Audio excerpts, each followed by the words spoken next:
Sénégal. Avec une belle victoire du Sénégal. Et justement, pour une belle victoire du Sénégal, il faut un très bon 11 de départ face à la Mauritanie. Ceux qui nous suivent aussi en direct, vous pouvez donner vos 11 de départ pour ce match face à la Mauritanie en commentaire. Et si vous voulez même vous appeler pour donner votre 11 de départ. Donc, le 11 de départ, moi, à la place de Mouridjo, est-ce que Yewan, en termes de performance, bon, certes, il y a la hiérarchie, mais il y a aussi les performances qui priment. Yewan, avec les clean sheets qu'il a enchaîné entre la saison dernière et cette saison, très performant, l'un des meilleurs gardiens de la Ligue 1 française, je le mettrai dans les buts. Donc, sur le front de la défense, je mettrai Kalidou Koulibaly, Abdoulaye Seck. Donc, à droite, qu'est-ce qu'il y a? Non, je t'écoute. Parce que j'ai entendu. Ouais, j'ai envie de sortir. Ouais, je sais. J'ai envie de sortir de cette vraiment de vas-y, tu peux. C'est à toi. Il a Kamara Ismaël Jacob. Hein? Il a Kamara Ismaël Jacob. Pathé 6. Qui t'a même changé Pape Thiaw et mettre, je sais pas, faire revenir un autre sélectionneur. Vas-y, allons-y. Là, on va y aller. D'accord. Dans ce cas, je te Amara Traoré. Pourquoi pas? Non, c'est juste une blague. Mais quand même, côté gardien de but, quand même, là, Yewan mérite aussi d'être titulaire dans ce match. Vu les performances qu'il a eu à faire, Yewan Diouf, c'est un très grand gardien, attention. Un très grand gardien, Yewan Diouf. Donc, il est actuellement... Il fait partie des meilleurs gardiens en France. Je pense qu'il est du côté de Rennes, si je me trompe pas. L'OGC Nice, oui. Nice. Oui. Donc, Yawan fait partie des meilleurs gardiens. Donc, il a quand même cette possibilité de pouvoir gérer quand même les cases de l'équipe du Sénégal. N'est-ce pas, Lamine? Bon, d'accord. Yevan Diouf, c'est un excellent gardien de but qui a montré de très bonnes choses avec son ancien club, Reims, avant de signer à l'OGC Nice. Mais ces temps-ci, ça ne va pas trop avec l'OGC Nice. Son équipe enchaîne les défaites. Certes, c'est un excellent gardien, mais l'heure de Moridiaw aussi a sonné. Moridiaw a signé à Le Havre. Là aussi, il est en train de réaliser de très bonnes performances. Yevan Diouf avait rendu une copie propre lors de notre match amical face à l'Irlande. C'est lui qui avait assuré les cases. Mais pour respecter la hiérarchie, je pense que Pape Thiaw va mettre dans les buts Moridiaw. Pour le 11 de départ. Pour respecter la hiérarchie, pour les performances. Oui. Pas pour les performances. Et les performances aussi, Moridiaw aussi est en train de faire... Moi, je mettrais Yevan Diouf dans les buts. En tout cas, moi je mettrais Yevan Diouf dans les buts. Que ça soit Yevan, que ça soit Moridiaw, tous les deux méritent d'être titulaires. Ce sont des gardiens pétris de qualité qui peuvent suppléer Edouard Mendy dans ce match. Donc, au niveau de la défense? Au niveau de la défense, on va reconduire la même paire. La charnière. Comme ça, on aime le dire. Kalidou Koulibaly et Moussa Niakhaté dans l'axe. Bon, côté droit, on va créer la surprise. Hein. Côté droit, on va mettre Crépin Diatta. Côté gauche, El Hadji Malick Diouf. Gana Gueye comme milieu récupérateur. Devant, je mettrai Pape Gueye. Cette fois-ci, Pape Matar Sarr va entrer en seconde période. Je vais mettre Pape Gueye et Iliman Ndiaye. Côté droit, je mettrai Ismaël Sarr. Dans l'axe, soit sur la pointe, soit je mets Sadio Mane en pointe, ou bien je le décale sur le côté gauche. Et si je mets Sadio Mane sur la pointe de l'attaque, côté gauche, je mettrai Nicolas Jackson. Mais Lamine, Pape Matar Sarr fait partie des meilleurs milieux de terrain actuellement. Il y a aussi le retour de Pape Gueye. Tous les deux, ce sont de très, très grands footballeurs. Oui. Il y a aussi le retour de Pape Gueye. Oui, mais quand même, bon, c'est ton choix, mais c'est discutable, hein, parce que Pape Matar aussi est sur une très bonne lancée. Bien sûr. Et il a quand même il n'a pas déçu ces derniers temps avec l'équipe du Sénégal. Sam, tu penses quoi de ce 11? Bon, moi, je vais mettre le même 11 de départ face au Soudan du Sud, à l'exception d'Edouard Mendy, donc forfait, et je mettrai Moridiaw dans les buts. Et puis voilà, je reconduis le même 11 de départ, c'est-à-dire j'ai Kalidou Koulibaly et Niakhaté en charnière, j'ai Crépin sur le flanc droit, flanc gauche, j'ai El Malick Diouf, j'ai Iliman Ndiaye qui va jouer au poste de numéro 10, et puis voilà, je mets Gana Gueye et Pape Sarr. Sur le flanc droit, je mets là-bas Ismaël Sarr. Et flanc gauche, je mets Sadio Mané. Et Nicolas Jackson sur la pointe de l'attaque. Sur la pointe de l'attaque. Le même 11 de départ que celui du Soudan. Pourquoi? Parce qu'en fait, pour ce match-là, moi je pense qu'il faut l'entamer avec beaucoup d'intensité. Aussitôt possible, il faut vraiment tuer ce match-là. C'est-à-dire mettre au moins 2 à 3 buts en première mi-temps. Bon, ça veut dire que bon, c'est trop sévère pour certains. Ils me diront que peut-être que le gars est en train de rêver, mais c'est bien possible. Il faut mettre beaucoup d'intensité. Et voilà, mettre 2 à 3 buts en première mi-temps. Et puis voilà, récidiver en deuxième période avec les changements que Pape Thiaw a fait à la fois passée. Et cette fois-ci, donc, on aimerait voir Nampalys Mendy pour son retour en équipe nationale. On aimerait le voir jouer ce match-là. Même si quand même, il faut mettre le même 11 de départ que ce qu'on a aligné face au Soudan du Sud. C'est là où je rejoins Teneng en disant que voilà, on ne change pas une équipe qui gagne. Moi, je pense que voilà, le même 11 peut vraiment jouer ce match-là. Et puis en deuxième période, on verra ce que le coach va donner comme changement. Teneng, je viens vers toi. Il y a au niveau des commentaires Karim Wad qui dit: je suis contre la hiérarchie, il faut privilégier les performances. Nesdia Sabali doit démarrer ou bien donc il y a Nesdia qui dit Yawan Diouf, hein, donc selon lui qui doit être dans les buts. Il y a Matar Ngom qui donne son 11, Yawan Diouf, Koulibaly Niakhaté, Crépin El Hadj Malick. En défense, Gana Gueye, Pape Gueye et Pape Matar Sarr au milieu de terrain, Sadio Mané, Iliman Ndiaye sur les côtés et en attaque Ismaïla Sarr. Donc il y a Kabini au milieu qui met son 11 de départ face à la Mauritanie, Mouri Diaw dans les buts, Koulibaly Niakhaté, Jacob Crépin.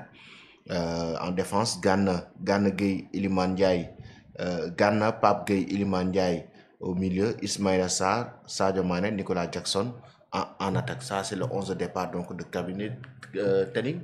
Pratiquement, en fait, ce qui change, c'est soit le gardien de but ou bien le milieu de terrain. D'accord. Mais par rapport à l'attaque, en fait, on a nos 3 attaquants, Sadio Mané, Ismaïla Sarr et Nicolas Jackson. Maintenant, au niveau du milieu de terrain, tout dépendra aussi du choix tactique du sélectionneur, soit un 4-3-3 ou bien un 4-4-2. Maintenant, pour moi... Pourquoi opter pour un 4-4-2 selon toi? Non, en fait, tout dépendra du sélectionneur, parce que ça dépend aussi pour lui de voir quel joueur va être, on va dire, pas le plus performant, mais quel joueur va lui apporter ce qu'il recherche dans ce match-là au niveau du milieu de terrain. Maintenant, pour moi, Gana Gueye doit démarrer, Pape Matar Sarr aussi doit aussi démarrer. Mais ton 11 probable, c'est... Moi, je mettrais Mory Diaw. À la place juste respecter voilà, la hiérarchie. En défense, je ne change rien du tout. Crépin, El Hadj Malick Diouf, Kalidou Koulibaly, oui, Niakhaté, oui, tu le sais, voilà. Au niveau du milieu de terrain, Idrissa Gana Gueye, bon, j'aime bien Pape Gueye, franchement. Je sais pas, franchement, je ne peux pas du tout choisir entre Pape Matar Sarr et Pape Gueye, parce qu'ils sont tous les deux très bien. Et bien sûr, comme 10, je mettrais Iliman Ndiaye. Sur les côtés, Sadio Mané et Ismaïla Sarr, et à la pointe de l'attaque, Nicolas Jackson. Voilà, mon seul doute, c'est entre Pape Matar Sarr et Pape Gueye. Pape Matar Sarr et Pape Gueye. Bon, ça dépend aussi de ce que tu veux dans ce match. Ouais, tout dépend du contexte. Du système aussi que le sélectionneur... Le système et le choix des joueurs dépendent quand même du contexte du match. Dans ce match, tu as besoin de marquer beaucoup de buts. Bien sûr. Tu as besoin d'un système offensif. Avec 2 milieux défensifs, un milieu pratiquement relayeur ou meneur, 3 attaquants qui sont très percutants, sans compter quand même des arrières qui sont très offensifs. C'est ce dont on a besoin dans ce match face à la Mauritanie pour gagner avec un score fleuve. Mais pour ça, dans ce cas, tu as le choix entre cette Pape Gueye et Pape Matar. Mais si tu vois bien, Pape Matar ces derniers temps est beaucoup plus offensif que Pape Gueye.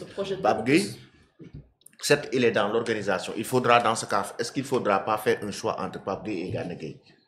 Parce que Pape Gueye est dans l'organisation, avec des passes qui cassent les lignes et tout. Gana aussi, avec son expérience, il donne le tempo. Il donne le tempo, il fait jouer ses coéquipiers. Donc ça va être un choix très difficile pour Pape Thiaw. Un choix très difficile.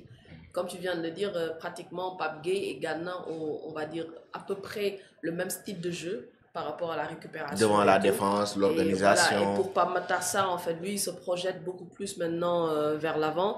Et bien sûr, Iliman Ndiaye, moi, je le mettrais en tant qu'électron libre, c'est-à-dire que voilà, il peut se mettre sur le côté droit, sur le côté gauche, au niveau du milieu. Donc lui, pour moi, il sera en fait l'organisateur un peu du jeu du Sénégal.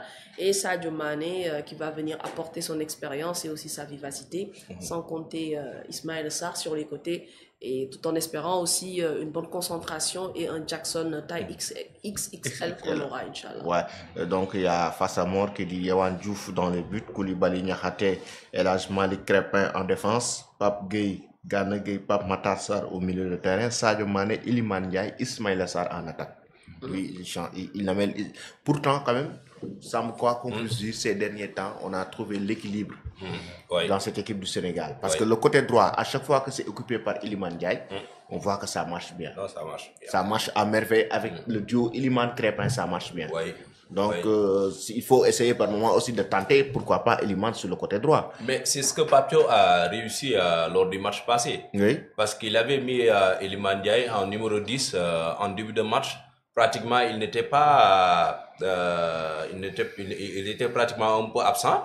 Mais si vous vous rappelez bien, quand il y a eu la pause fraîcheur, le cooling break, il en a profité pour faire un réajustement et faire jouer Iliman Ndiaye sur le flanc droit, donc qui était en parfaite complicité avec Crépin Diatta. C'est en ce moment même qu'on a eu le premier but. Donc je pense que aujourd'hui, Iliman Ndiaye, par rapport à ce qu'il peut vraiment apporter à l'équipe nationale du Sénégal, il fait partie de nos meilleurs joueurs et quand il est dans le couloir droit, non, vraiment top. Et il a même aussi fait un réajustement entre Iliman et Ismaël Sarr. Par moment, il a fait, et je pense que quand même, c'est l'équilibre dont tu parlais tout à l'heure que Papio est en train aujourd'hui d'imposer au sein de l'équipe nationale du Sénégal. Et c'est important.